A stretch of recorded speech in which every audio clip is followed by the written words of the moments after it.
إن الحمد لله والصلاة والسلام على رسول الله أما بعد. زما خوږو مسلمانانو ورونو، زما مخه ته دا یو حدیث تیر شو.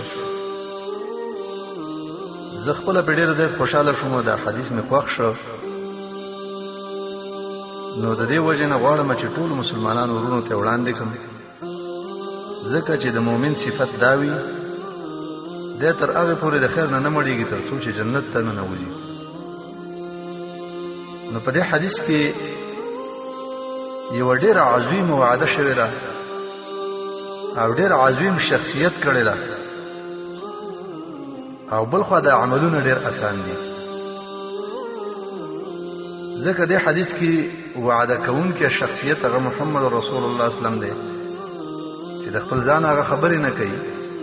وما ينطق عن الهوى إن هو إلا وحي يوحى. نو زمونږ په دې ایمان دی او یقین دی چې دا وعده کوونکی ډېر صادق او مصدوق دی. په دې وعده کې بالکل شک نشته. نو زمونږ دومره په دې وعده باندې یقین دی لکه په دې چې یقین لرو چې ورځ ویل مر راخیږي. نو شخصیت د وعده ډېر معظم او عظیم لوی شخصیت دی، او بل خو نه دا وعده ډېره لویه ده، ځکه چې رسول الله صلی الله علیه وسلم په دې حدیث کې فرمایي چې زه به د جنت ذمہواری ورله ورکړم. نو دا د جنت ذمہواری چاته ورکول، دا ګارنټي ملاوېدل، دا ډېره لویه وعده ده. په دنیا کې یو کمپنۍ چاته د یو شي ضمانت ورکړي نو د هغې ارزښت څونه اوچت شي، وایي یاره دا په ذمہوارۍ سره خرڅېږي. نو چې دا وعده موږ ته محمد رسول الله صلی الله علیه وسلم راکوي او د ضمانت سره راکوي، نو دا خو به ډېره بهترینه او غوره خبره شوه. او بل خوا نه په دې حدیث کې چې دا کوم عملونه هغه ذکر کېږي نو هم ډېر اسان دي، ګران هم نه دي دومره ډېر زیات. نو په دې حدیث باندې خوشحالېدل پکار دي چې د چا غوږونو ته ورسېږي داسې واه واه ورته وکړي او داسې خوشحاله شي په دې حدیث باندې چې یاره زمونږ دین څومره ښکلی دین دی او څومره صاف دی او څومره د پاکو پاکو وعدو سره او څومره د تاکیداتو سره موږ ته الله پاک را رسولی دی او څومره بشارتونه پکې دي. نو د مؤمن زړه ته په دې خبرو باندې ډېره خوشحالي احساس کېږي او ډېر زړه پرې راژوندی کېږي. او بل خوا نه د دې حدیث کې اطمینان زه در کوم ان شاء الله تعالی چې د سند په لحاظ سره الحمدلله دا حدیث ډېر برابر او روغ دی. امام احمد رحمه الله په خپل مسند کې روایت کړی دی، امام ابن حبان رحمه الله په خپل صحیح کې نقل کړی دی، او امام حاکم رحمه الله په خپل مستند کې روایت کړی دی، او شیخ البانی رحمه الله په سلسله الاحاديث الصحیحه کې په 1400 شمیرې سره را نقل کړی دی او صحیح ورته ویلي دي. نو د محدثینو لخوا د دې خبرې زه اطمینان تاسو ټول در کوم چې دا حدیث د سند په لحاظ سره الحمدلله ډېر برابر دی، نو ډېر زیات د خوشحالۍ حدیث دی. دا حدیث د عباده ابن صامت رضی الله عنه نه روایت دی. هغه د رسول الله صلی الله علیه وسلم نه نقل کوي. هغه وایي چې پیغمبر علیه السلام وویل اضمنوا لي ستا من انفسکم اضمن لكم الجنه. اے مسلمانانو، تاسو د خپل ځان له طرفه ماته د شپږو خبرو ذمہواری وکړئ. پیغمبر علیه السلام وایي چې مسلمانه ته د خپل ځان له طرفه د شپږو خبرو ذمہواری ماته وکړه چې په دغه شپږو خبرو به عمل کوي، نو د دې په بدل کې به زه دا ذمہواری وکړم چې اضمن لکم الجنه، زه به تاسو ته د جنت ذمہواری درکړم. سبحان الله، صادق المصدوق صلی الله علیه وسلم او دومره لویه ذمہواری منګه ته کوي چې د جنت ذمہوار دې زیمه خو د شپږو خبرو ذمہواری ته وکړه. نو باید موږ او تاسو ورته ټول د حدیث ته غوږ شو چې دا شپږ خبرې به څه شی وي چې دومره لویه وعده پې دې ستر شخصیت موږ ته وکړله. نو اوله خبره پکې دا ده چې اصدقوا الحديث اذا حدثتم. اے مسلمانانو تاسو چې کله خبرې کوئ نو خبرو کې رښتیا وایئ، دروغ مه وایئ. د خپلو خبرو د قاموس نه د دروغو ټکي لرې کړئ. ټولې خبرې بس رښتیا، هغه که د غټانو سره وي او که د وړو سره وي، کور کې وي او که بهر وي، دوستانو سره وي او که د دشمنانو سره وي. په ټولو حالاتو کې ستاسو باید شیوه، رفتار او روش هغه رښتیا وي. په تاسو باندې د دروغو مؤاخذه باید ونه شي، د دروغو صفت په تاسو کې را نه شي. مؤمن باید همیشه د فر صادق وي، چې دا ډېره لویه موضوع ده په اسلام کې. نو یو دا خبره شوه چې خبرې کوئ نو خبرو کې به دروغ نه وي، رښتیا خبرې به کوئ. عامه خبره ده چې د هېڅ چا سره یعنې دروغ به نه وي، هر چا سره به رښتیا. او دویم واوفوا اذا وعدتم، کله چې تاسو د هر چا سره وعده کوئ نو په هغې باندې وفا وکړئ. هغه وعده که د ماشومانو سره که د غټانو سره، دوست سره که د دشمن سره، خپل سره که د پردي سره، خو د چا سره چې وعده کېدله باید تاسو په دې خپله وعده باندې کلک ودرېږئ. ځکه وعده ماتول دا خو د منافقانو نښې دي، دروغ ویل دا د منافقانو نښې دي. نو مؤمن به همیشه دپاره د خپلې وعدې پابند وي. همیشه دپاره مؤمن به دا وعده داسې په اسانۍ نه ورکوي، ځکه د وعدې پوروالی دا خو ډېر مهم شی دی. ان العهد کان مسئولا. نو مسلمان به د دې ډېر اهتمام کوي، نو د دې وجې نه به په اسانۍ د شا سره وعده هم نه کوي. خو چې وعده وکړه دا وعده به د کاڼي کرښې دا به بدلیږي نه، بیا به پوره کوي. دوه خبرې شوې. درېیمه خبره دا ده چې وادوا اذا اؤتمنتم، تاسو چې کله څوک امانتدار وګڼي نو هغه خپل شی ورته دې ته ادا کړي. امانتونو کې خیانت مه کوئ، ځکه دا بل حدیث کې راغلی دی لا ایمان لمن لا امانت له. هغه څوک بیخي ایمان نه لري چې د امانت خیال نه ساتي. نو معنا خیانت به نه کوئ، غدر به نه کوئ، دوکه او پراډ به نه کوئ. د چې شي په حقله چې تاسو امانتدار وګڼل شوئ، هغه که مال وي، هغه که یو مشوره وي، هغه که یو سر او راز وي، او هغه که هر قسم مسئولیت او وظیفه وي، دا ټول امانتونه دي. امانت ته یوازې مال پورې دی خاص، چې مال چا درکړه هغه ورکړه او بس نه. خبره چاته وکړله چې دا بل چاته مه کوه، دا امانت دی. یو مسئولیت او وظیفه درته حواله شوه، دا امانت دی. همدغه رنګې یو مشوره سره چا شریکه کړله، وایي چې دا به خورای نه، دا امانت دی. نو په هر اړخیزه توګه باندې امانتداري په ځان کې راوستل، د غدر و خیانت، پراړ او دوکې، ګڼکفۍ نه ځان ساتل. او څلورم صفت دا دی چې واحفظوا فروجکم، د خپلو شرمګاهونو حفاظت وکړئ، په حرامو کې مه استعمالوئ. زناګانې یا د خپلو شهوت پوره کولو لپاره غلطې لارې مه لټوئ، بلکې د خپلو شرمګاهونو همیشه دپاره خیال وساتئ چې دا غلط استعمال نشي، چې دا یو عظیم مقصد دی په اسلام کې.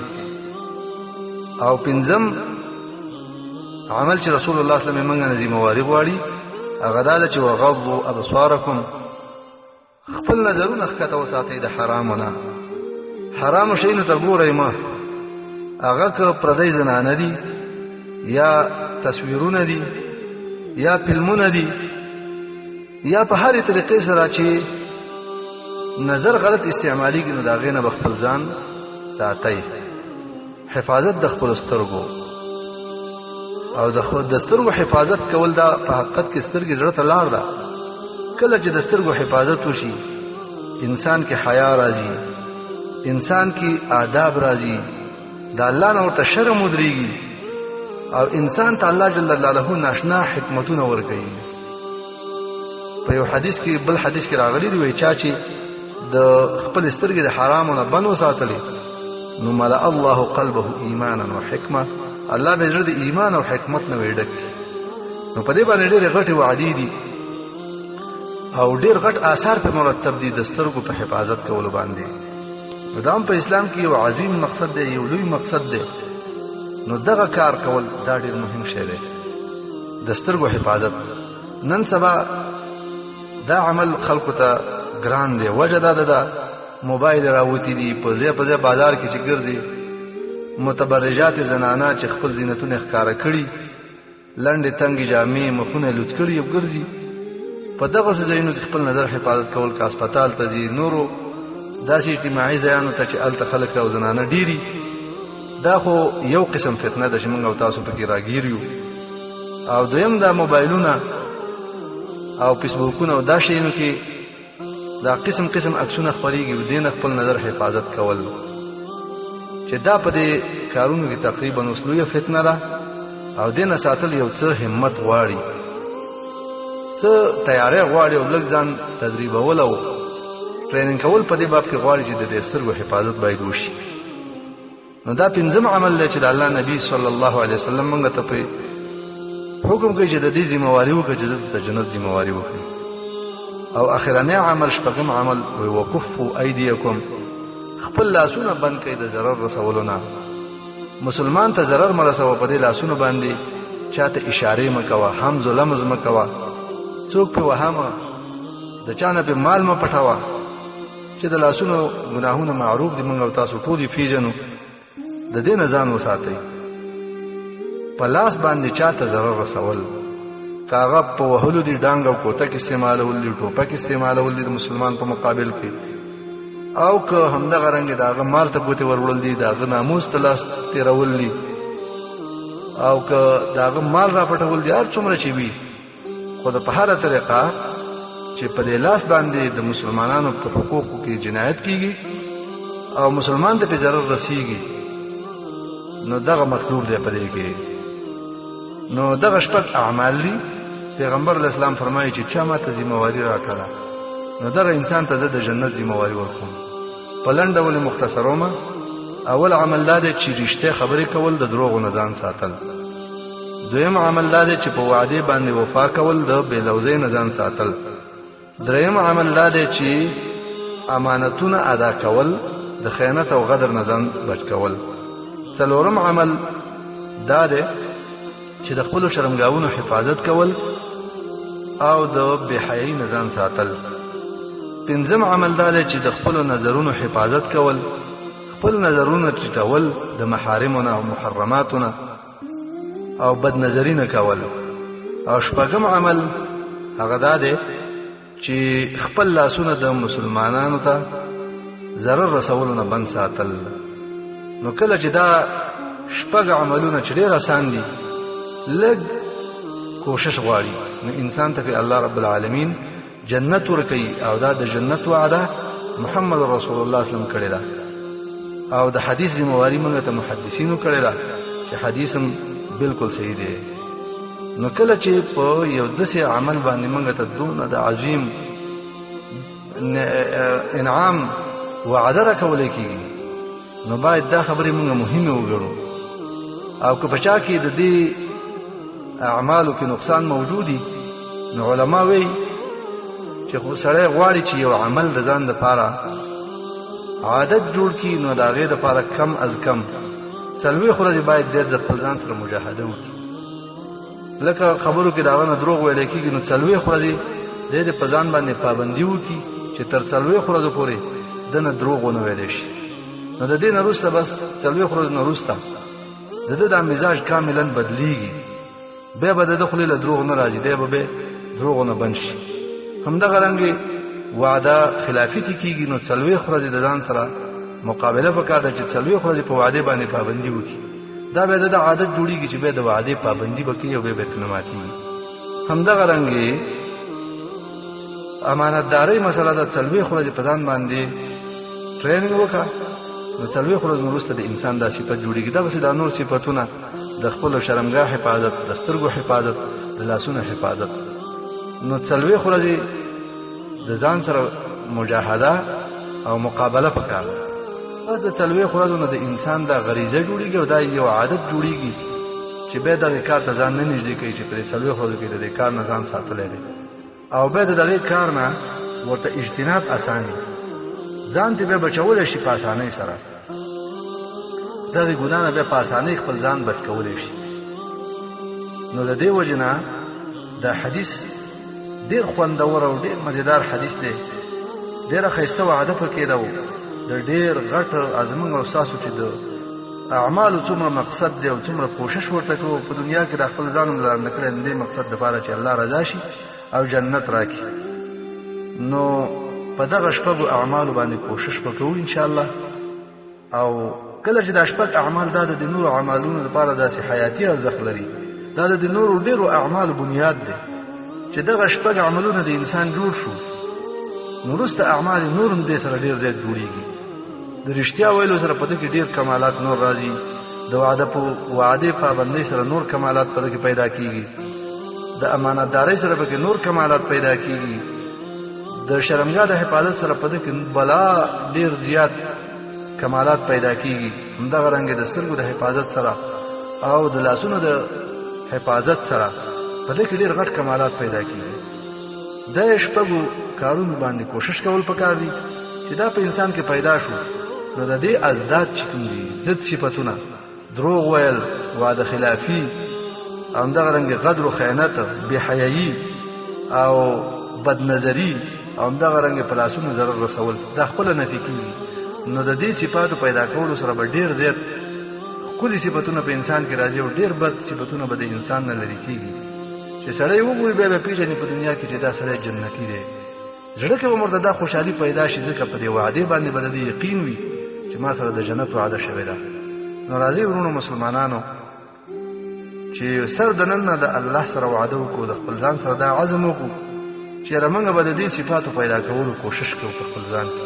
دا به راولو او کوشش به کوو چې دا نور مسلمانانو ملګرو ته مو رسوو په هغوی کې الله جل جلاله دا صفات پیدا کړي په هغوی کې دا کمالات پیدا شي نو زموږ او ستاسو دپاره به صدقې جاریې نو جنت ډېر آسان دی خو دغه عزم غواړي نو الله جل جلاله دې دغه صفات او دغه کمالات په موږ او تاسو کې موجود دي په کومو ملګرو کې الله دې په ثبات ورکړي په کومو ملګرو کې نه الله دې پکې پیدا کړي او الله جل جلاله دې موږ ته آسان کړي په دې باندې عمل کول الله دې موږ ته عمل کول آسان کړي او الله دې موږ د جنت حقيقي وارثین او حقيقي مستحقین جوړ کړي الله جل جلاله دې موږ دې حدیث مصداق جوړ کړي او موږ ته الله رب العالمین توفیق راکړي چې د جنت او د جنتیانو اعمال وکړو او الله رب العالمین دې موږ او تاسو د جهنمینو د هغوی د صفاتو نه بچ کړي او الله رب العالمین دې موږ او تاسو په خپلو نعمتونو باندې ونازوي والسلام علیکم ورحمة الله وبرکاته